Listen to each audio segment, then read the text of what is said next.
जय हिंद जय भारत। आज हम चर्चा करने वाले हैं मालवा के पठार में स्थित मालवा की रानी के नाम से विख्यात धार जिले की। धार जिला बहुत ही महत्वपूर्ण जिला है। एमपीपीएससी में धार जिले को लेकर ये इतिहास रहा है। एमपीपीएससी या फिर व्यापम की अगर हम बात कर लें तो यह इतिहास रहा है कि धार जिले के क्वेश्चन हमेशा एग्जाम में पूछे गए हैं, एक या दो या तीन या चार। पर अब जो पीएससी की जो एग्जाम हो रही है, जो न्यू सिलेबस पर है, वहां पर कहीं अधिक प्रश्न पूछे जाने की संभावना धार जिले से बनी हुई है। तो इसीलिए धार जिला एग्जाम पॉइंट व्यू से बहुत ही महत्वपूर्ण हो जाता है। आइए आज हम पढ़ते हैं धार जिला अतीत की गाथा, यानी कि राजा भोज की नगरी, राजा भोज की स्वप्न नगरी। और वहीं हम चर्चा करेंगे आगे मांडू की ऐतिहासिक धरोहर की, रानी रूपमती और बाज बहादुर की प्रेममयी गाथा को लेकर, और वहां के स्मारकों के बारे में समझेंगे और वहां का कल्चर क्या रहा उसके बारे में समझेंगे। इस जिलावार सीरीज में जानने को मिल रहे हैं, यानी कि पढ़ने को मिल पा रहे हैं आपको, इसीलिए आप हमारे साथ बने रहे। चलिए चर्चा को आगे बढ़ाते हैं। देखिए, अगर आप धार जिला पढ़ते हैं तो धार जिले की एक बेसिक जानकारी आपके पास होनी चाहिए।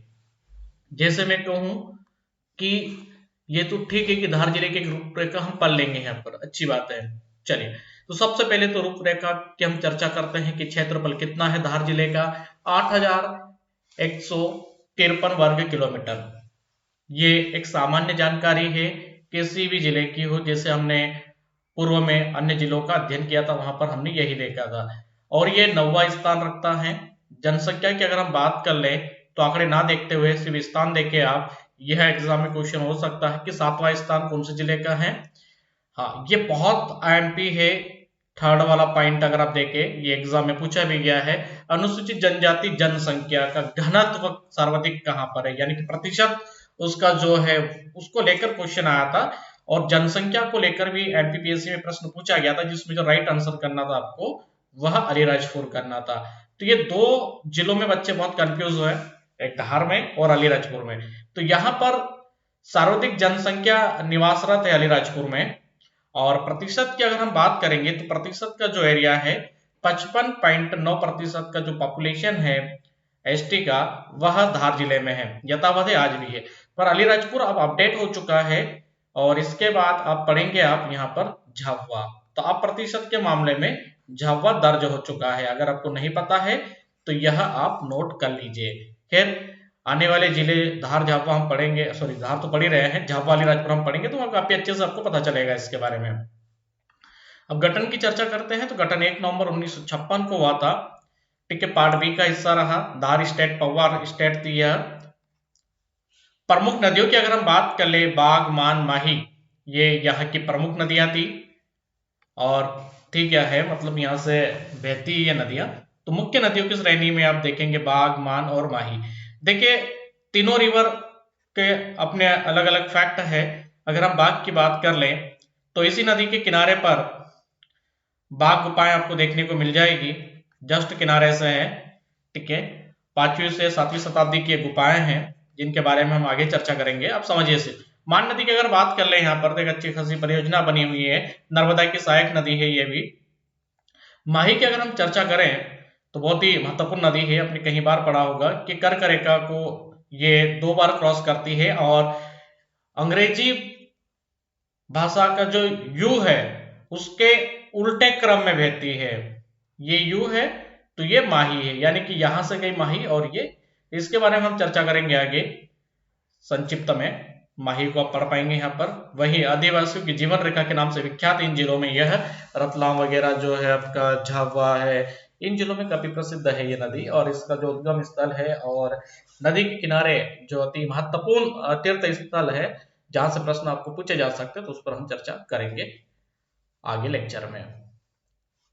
चलिए, अब मुख्य यह है कि आपको यह पता होना चाहिए कि जो धार जिला है वो कितने जिलों के साथ अपनी सीमा को साझा करता है। देखिए, यहां पर आप देखेंगे रतलाम है, उज्जैन, इंदौर, खरगोन, बड़वानी, अलीराजपुर और झाबुआ।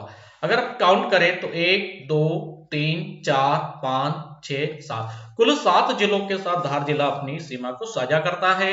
वहीं आपको एक जानकारी और बता दें कि धार जिले का कुछ हिस्सा ग्वालियर स्टेट के अंतर्गत आता था। अगर नहीं पता है तो मैं आपको यहाँ पर बता दूं, ग्वालियर स्टेट का जो हिस्सा था वह था अमजेरा। अमजेरा याद रखना है कि ग्वालियर रियासत का एक भाग था। वहीं अगर धार की अगर हम बात कर ले तो बैरसिया, आपने भोपाल में नाम सुना होगा, बैरसिया जो भोपाल के अंदर स्थित है, तो ये धार रियासत का एक भाग था, बैरसिया भोपाल। बैरसिया भोपाल सिर्फ सामान्य लिखेंगे हम समझने के लिए। तो ऐसे अमेजिंग फैक्ट आपको इस जिलेवार सीरीज में मिलते रहेंगे, तो ये जरूर नोट कर लीजिए, जहां से प्रश्न आपसे पूछे जा सकते हैं। तो ये तो ही दोस्तों कि धार जिले की एक रूपरेखा थी, सामान्य जानकारी। पर धार जिले की कुछ अमेजिंग फैक्ट जो है वो आपको पता होना चाहिए। इतिहास में जाने से पहले आप धार जिले के कुछ फैक्टों के बारे में जान लीजिए, जहां से आपसे प्रश्न पूछे जा सकते हैं। अगर आपसे यह प्रश्न पूछा जा रहा है कि मध्य प्रदेश में सर्वाधिक सीमेंट उत्पादित जिला कौन सा है, अगर यह प्रश्न आपसे हो तो फिर आप क्या आंसर करेंगे, तो आपको यहाँ पर एक उत्तर देना होगा और वह उत्तर होगा आपका धार जिला। ठीक है, धार जिले में कुल छोटे बड़े 5 सीमेंट के कारखाने यहां पर संचालित है।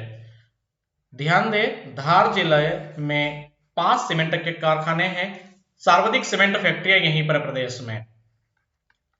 तो ये जरूर याद रखें, सर्वाधिक सीमेंट फैक्ट्रियां यहीं पर है। एक पॉइंट ये नोट कर लीजिए। ज्ञानदूत योजना को लेकर कई बार क्वेश्चन पूछे गए हैं कि मध्य प्रदेश में ज्ञानदूत योजना की शुरुआत कहां से हुई थी, तो यह भी आपको आंसर करना चाहिए। 2000 में इसकी शुरुआत हुई थी। ये क्या थी ज्ञानदूत योजना? भारत सरकार की एक योजना थी। ध्यान दें, ये क्या थी? भारत सरकार की एक योजना थी और इसको 2000 में चालू किया गया था। इसको ई विलेज प्रोजेक्ट भी कहा जाता है, ये जरूर नोट कर लीजिएगा। मान लीजिए एग्जाम में अगर ये क्वेश्चन नहीं आ रहा है, ज्ञानदूत नहीं लिखा है और वहां पर ई विलेज प्रोजेक्ट को लेकर प्रश्न पूछा जा रहा है, तो आपको वहां पर आंसर करना होगा। तो ये जरूर आप ध्यान दें, यहाँ पर ई विलेज प्रोजेक्ट कर दीजिएगा, आपका राइट आंसर होगा। इसका उद्देश्य क्या था? खैर, इसका उद्देश्य तो किसी को पता नहीं है, बट आप समझ लीजिए इसका उद्देश्य यह था कि जो ग्रामीण कृषक है उनको एक अहम जानकारी पंचायत के माध्यम से मिल सके, यानी कि नेट सुविधा यहाँ पर उपलब्ध कराई गई थी प्रत्येक पंचायतों में, जिसके माध्यम से कृषक जुड़ सकते थे। तो यह थी ज्ञानदूत योजना। आप कहेंगे कि सर यहाँ पर चारा संयंत्र वगैरह है, तो एक बेसिक जानकारी है जो आपको कहीं और भी प्राप्त हो जाएगी। तो खैर आप याद रखिए। अब अगर हम चर्चा करें कि मध्यकाल में धार को किस नाम से जाना जाता था।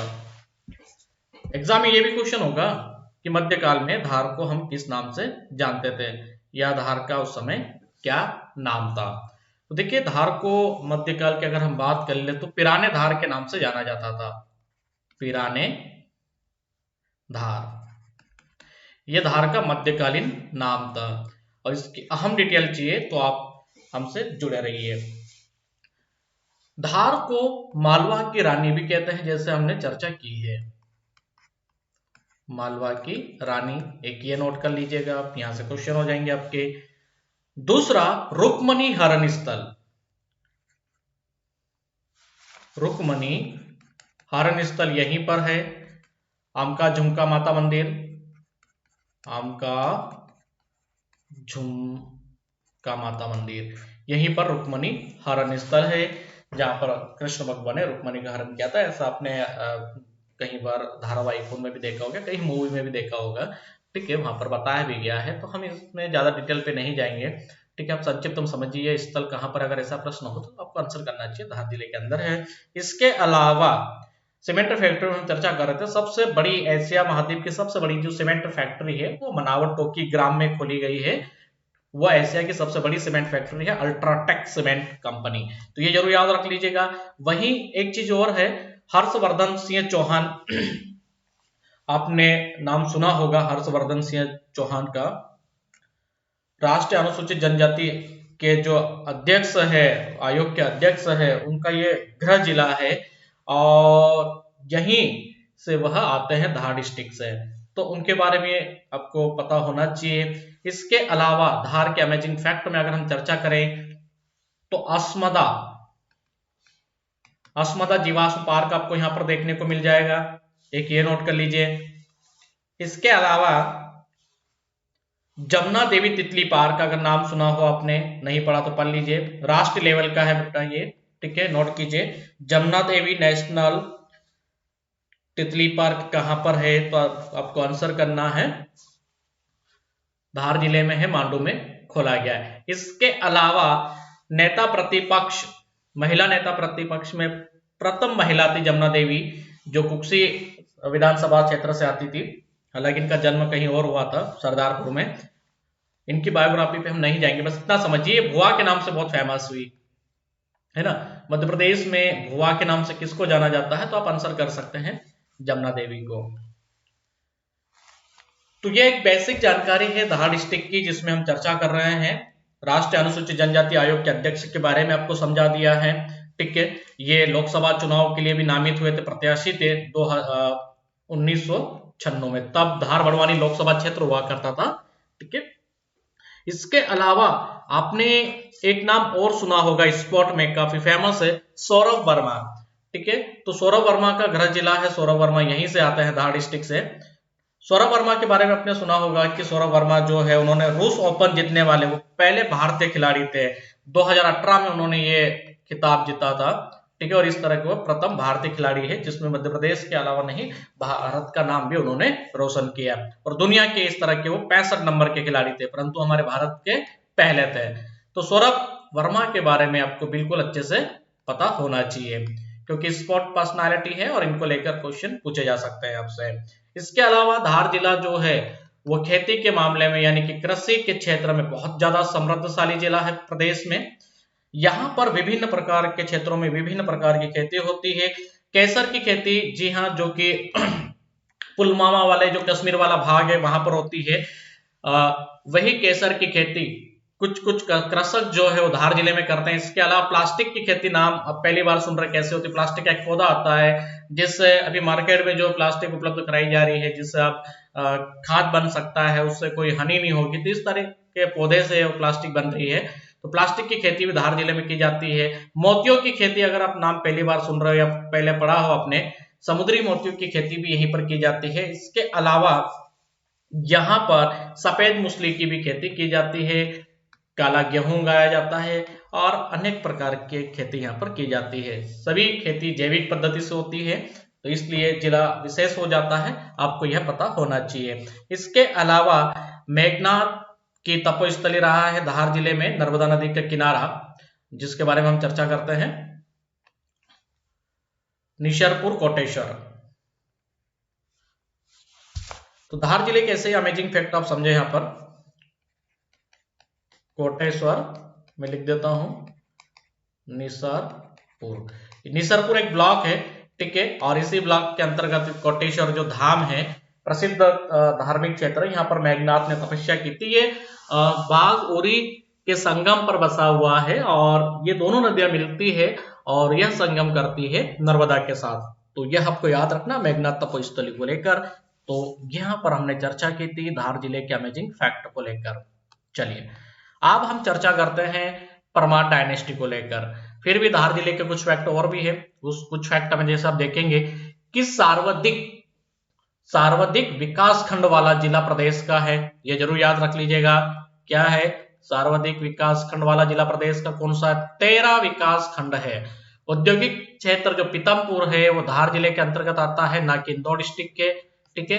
इंदौर जो है उसके साथ अपनी लोकेशन को जरूर ये शेयर कर लेता है, यानी कि वहां पर बिल्कुल अगर आप जाएंगे तो ऐसा लगेगा कि पीतमपुर इंदौर में है, बट ऐसा नहीं है। पीतमपुर जो है उसका प्रशासनिक क्षेत्र जो है वह धार जिले के अंतर्गत है और पीतमपुर एक तहसील है धार जिले की। तो 13 विकास खंड है, ये याद रखना है, प्रदेश का सर्वाधिक विकास खंड वाला जिला।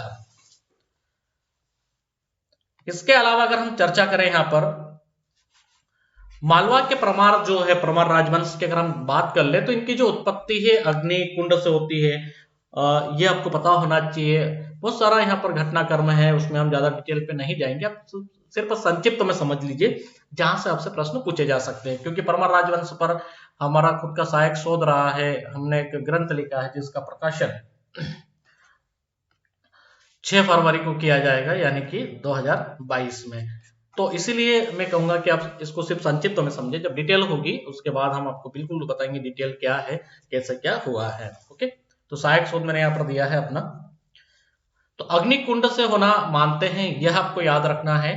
इस यज्ञ के परिणाम स्वरूप 4 युद्ध यहाँ से उत्पन्न हुए। ये एक कहा जाता है कि युद्ध के प्रबल से या उनके उद्देश्य से यह यज्ञ किया गया था। बहुत सारी यहाँ पर विवरण प्राप्त होते हैं या बहुत सारी घटना के लेख आते हैं। ठीक है, तो 4 योद्धा उत्पन्न हुए, बस यह याद रखना है, चौहान, परमार और प्रतिहार और चालुक्य। ये 4 डायनेस्टियां जो है ये इनको हम अग्निय वंश से उत्पन्न कुल कहेंगे। चौहान जो है, ठीक है, चौहान एक बड़ा राजवंश हुआ, परमार हुआ, प्रतिहार हुआ है, चालुक्य जो सोलंकी कहलाया पश्चिमी गुजरात वाला जो भाग है वहां पर। इसके अलावा ये शुरुआत में जो परमार राजा थे ये किसके सानिध्य में थे, यानी कि किसके समांत थे, तो राजपूतों के समांत थे। यह जरूर याद रखना है आप लोगों को, ये राजपूतों के अधीन थे। ठीक है, उनके सेवकदार के तौर पर ये काम करते थे, पर उत्पत्ति पहले हो चुकी थी। अगर हम चर्चा करें तो 55 ईसा पूर्व उज्जैन में पहले से ही स्थापित था परमार राजवंश। तो इतनी संक्षिप्त डिटेल में आपको जरूर शेयर करूंगा आप लोगों के साथ, ही आपको बता सकता हूं, इतना जरूर नोट करें आप आगे के घटनाक्रम में हम देखें तो 812 ईस्वी के आसपास जब राजपूत शासक थे गोविंद तृतीय, ठीक है, गोविंद तृतीय जब मालवा को कैप्चर करते हैं तो यहाँ पर क्या करते हैं कि प्रतिहार नरेश जो थे नागभट्ट सेकंड, अब नागभट्ट सेकंड जो थे ये कन्नौज या कहें कि अपना जो कैपिटल है उज्जैन, यहां से राज शासन संभालते थे। उज्जैन एक अहम केंद्र था उस समय राज सत्ता का। तो नागभट्ट द्वितीय से ये छिंड लेते हैं प्रतिहार राजाओं से और जीत कर ये क्या करते हैं कि देखिए उपेंद्र अब क्या करते हैं कि राजपूत नरेश जो कि मानिया खेत में रहते हैं, साउथ का एक राजवंश है, वो कहां से आकर कहां रूल कर रहा है, वो है कहां पर कहां आ गए हैं। अब वो बार बार तो नहीं आएंगे, इसलिए उन्होंने क्या किया कि चले उपेंद्र जो उनके सेवकदार थे उनको उन्होंने यहाँ पर सामंत को अपने कृष्णराज को राज सियासत पर बिठा दिया और कहा कि ठीक है उपेंद्र कृष्णराज आप यहाँ पर राज संभाले, अब आपको सब कुछ संभालना है। तो एक बड़े किंग बनकर उभरे उपेंद्र। तो ये संस्थापक माने जाते हैं उपेंद्र कृष्णराज परमार, ठीक है, जिनको उपेंद्र कृष्णराज के नाम से हम जानते हैं, परमार राजवंश के संस्थापक। तो यहां तक तो ठीक है कि आपने समझ लिया कि ये संस्थापक हो गए हैं, ठीक है, इनके आपको पता चल गया कि सर संस्थापक अगर पूछेंगे तो हम आंसर कर देंगे। आदि पुरुष कौन थे, अगर ये प्रश्न होगा फिर आप क्या बोलेंगे, आप क्या बताएंगे, आदि पुरुष तो पढ़ा ही नहीं आपने, है ना, यानी कि जिनसे इस वंश की नींव चली है यानी कि उत्पत्ति हुई है। तो आदि पुरुष जो थे वो कोई और नहीं थे, बहुत सिंपल है,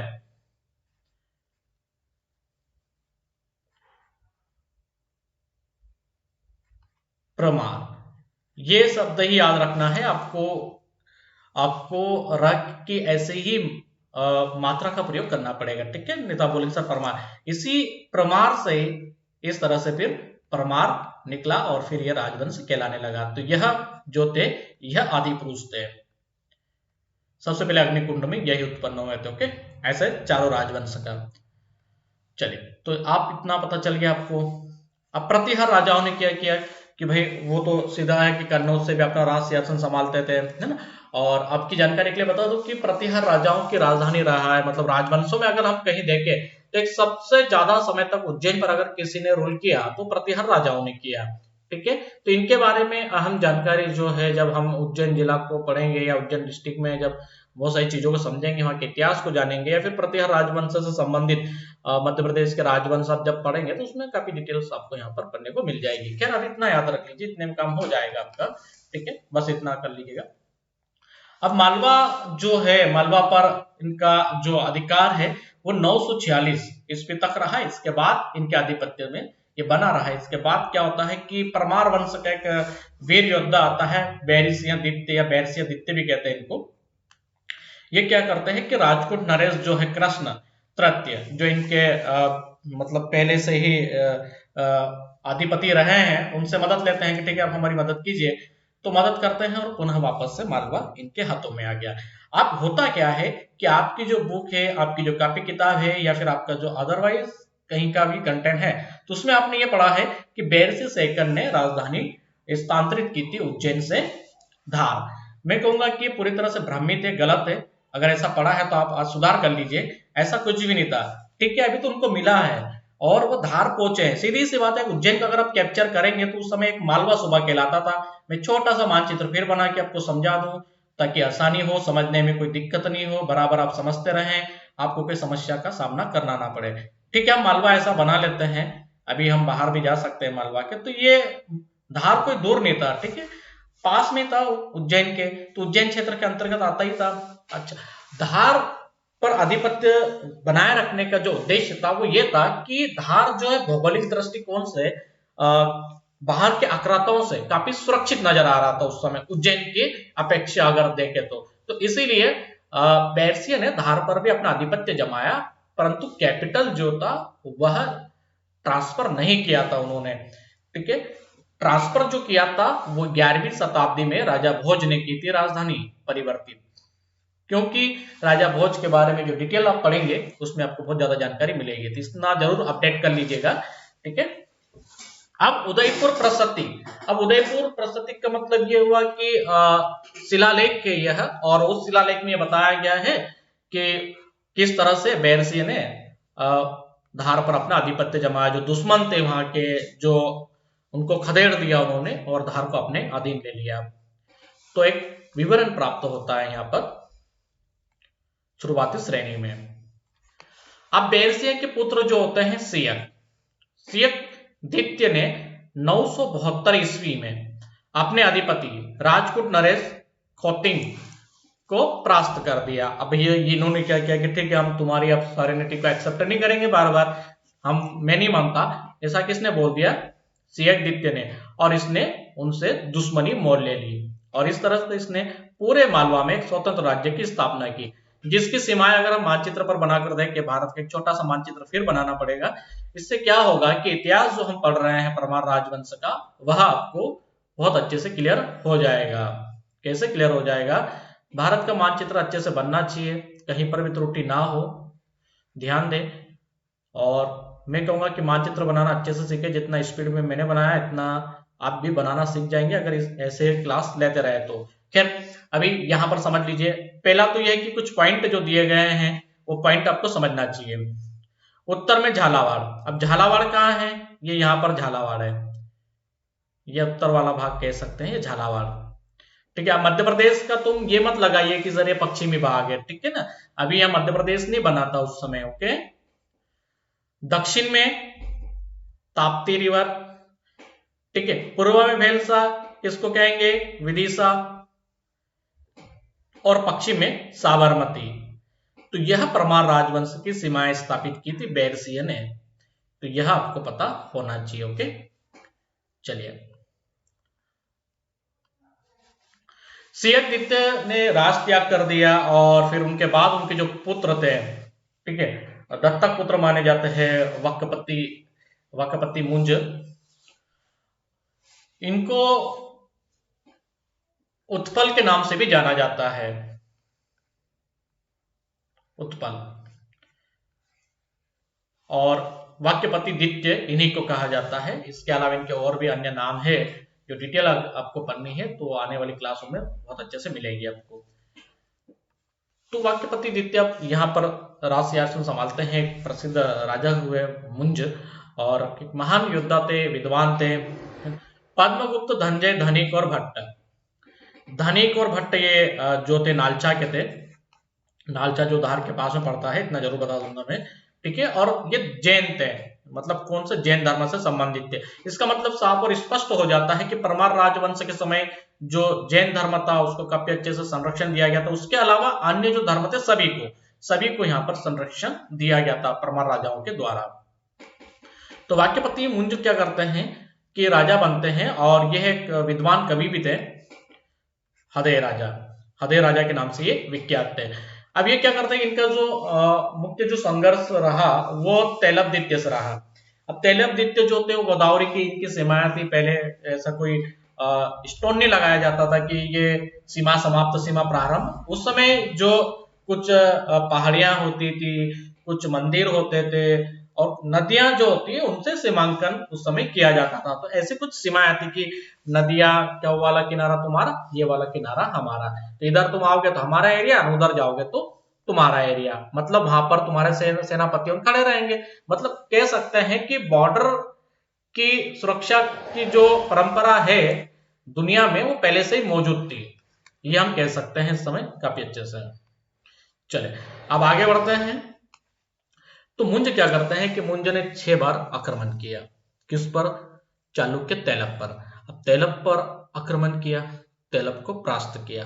आप इनकी लालसा मनसा कहें, है ना, या कह सकते हैं कि अंत में उन्होंने कोई ध्यान नहीं दिया और उकसावे में आकर, या कह सकते हैं कि किसी की सुनी नहीं, और सुनी नहीं वैसे तो 7वें आक्रमण में अपने अमात्य मतलब उनके जो सलाहकार थे रुद्रादित्य ने मना किया कि महाराज ये उचित समय नहीं है तैलप पर आक्रमण करने का, पर मुंज माने नहीं और गोदावरी नदी को क्रॉस कर गए, और तैलप ने उनको क्या कर लिया, वहां पर बंदी बना लिया। जैसे ही बंदी बनाया उसके बाद उनको कैद रख लिया कुछ समय तक तो, और 998 में 998 ईस्वी के मध्य तैलपदित्य ने उनको मृत्युदंड दे दिया, यानी कि उनकी हत्या कर दी। और इस तरह से यहां पर चैप्टर क्लोज हो जाता है वाक्यपति मुंज का। मुंज का समय मालवा में स्वर्ण युग के नाम से प्रसिद्ध हुआ। अब स्वर्ण युग क्यों कहेंगे, क्या ऐसा कारण था कि मुंज के इस कालक्रम को हम स्वर्ण युग के नाम से जानेंगे? तो आइए मैं समझाता हूं कैसे।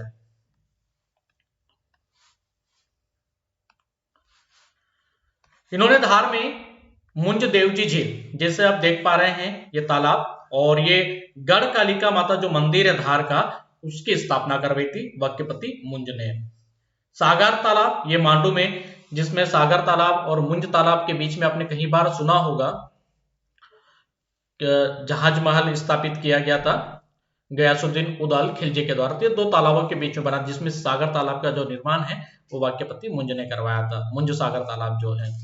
महेश्वर मंदिर उज्जैन, ओंकारेश्वर और धर्मपुरी में, यहां पर सुंदर मंदिरों का निर्माण करवाया, ये आपको पता होना चाहिए। तो इसीलिए क्या है कि इनका जो काल घटनाक्रम रहा है या काल अवधि जो रही है उनके, उस समय काफी अच्छे यहाँ पर मंदिरों का निर्माण करवाया था। आप धर्मपुरी में आप देखेंगे कि धर्मपुरी में पेंट करके है, जो नर्मदा के बीचों बीच बना हुआ एक शिव मंदिर है, वो काफी फेमस है और रामायण कालखंड से जुड़ा हुआ है, और महाभारत काल का विवरण भी वहां पर प्राप्त होता है, जिसके बारे में आगे आपको जरूर पढ़ाऊंगा। तो धर्मपुरी राजा युधिष्ठिर के द्वारा बसाई गई एक धर्म नगरी थी, उसी के नाम पर उसका नामकरण धर्मपुरी, और धर्मपुरी में भी सुंदर मंदिरों का निर्माण का श्रेय जो है वह वाक्यपति मुंज को जाता है। इसके अलावा ओंकारेश्वर के जितने भी मंदिर हैं उन सभी का निर्माण का श्रेय भी परमार राजाओं को जाता है, तो जरूर याद रखना है आपको। अब आगे देखेंगे यहां पर, सॉरी, सिंधुराज आप जब यहां पर राज सिंहासन संभालते हैं, जो कि राज सिंहासन संभालते हैं वाक्यपति मुंज के बाद, तो इनका जो मुख्य उद्देश्य था या इनका जो युद्ध हुआ वह सत्याश्रय से हुआ, और सत्याश्रय को हराकर जो मुंज द्वारा जो बहुत बड़ा भूभाग जो था वो उनका आधिपत्य में चले गया, तो उसको अपने अधीन वापस ले लिया। किसने ले लिया? सिंधुराज ने। अब सिंधुराज ने चढ़ाई कहां से की थी? आप कहेंगे धार से, तो मैं कहूंगा बिल्कुल नहीं है, उज्जैन से इसने सब कुछ किया था। और इनके जो परमार वंश राजा सिंधुराज के जो दरबारी कवि थे पद्मगुप्त परिमल ने नवसांग सांग चरित्र में इसका उल्लेख किया है कि सिंधुराज ने किस तरह से सत्याश्रय को हराकर अपने भाई का बदला ले लिया था। तो एक प्रमाणित ग्रंथ जिसमें संपूर्ण परमार राजवंश का विवरण प्राप्त हो जाता है, तो परिमल ने इसको लिखा है। ये जरूर याद रखना कि परिमल जो है वह तीनों परमार राजाओं के कालखंड में रहे हैं या उनके समय काल में रहे हैं। जैसे तो प्रथम में ये किसके राज दरबार में थे? सीधी सी बात है, प्रथम में ये किसके राज दरबार में थे? वाक्यपति मुंज के दरबार में थे। अब दूसरे किसके आ गए? सिंधुराज के दरबार में आ गए। अब तीसरे किसके दरबार में जाएंगे? राजा भोज के दरबार में जाएंगे। तो ऐसे ही प्रश्न एमपीपीएससी तुमसे पूछ लेगा कि चलिए बताइए कि कौन सा साहित्यकार परमार राजाओं के तीनों दरबार में था? तो पद्मगुप्त परिमल थे, है ना। तो ये आपको पता होना चाहिए, ये नोट कर लीजिए। और वाक्यपति मुंज ने राजा भोज को पहले से ही उत्तराधिकारी घोषित कर दिया था। इसके बारे में भी आपको नहीं पता है तो मैं बता दूं। और सिंधु राज को देख रेख के लिए, क्योंकि उस समय राजा भोज की जो आयु थी वह बहुत कम थी, और वाक्यपति मुंज को अपने भतीजे यानी कि राजा भोज से बहुत ज्यादा लगाव था और वो पहले ही उनको अपना उत्तराधिकारी घोषित कर चुके थे। तो बहुत कम इतिहास में आपको इस तरह की जानकारी मिल पाती है, परंतु आप यहाँ पर याद रखिए। इसके अलावा कल हम चर्चा करेंगे या अगले लेक्चर में राजा भोज के बारे में, और यहाँ पर जो कालखंड प्रारंभ होगा वो राजा भोज का होगा। किस तरह से राजा भोज ने परमार राजवंश की महिमा को आगे बढ़ाया, उनकी महानता को आगे लेकर गए, कौन सी रचनाओं में उन्होंने किस तरह से उल्लेखित किया है, किस प्रकार के साहित्यकार उनके दरबार में थे, उनकी क्या क्या विशेषताएं थी, और अमेजिंग फैक्ट आपको बहुत सालों से रिलेटेड यहाँ पर पढ़ने को मिलेंगे।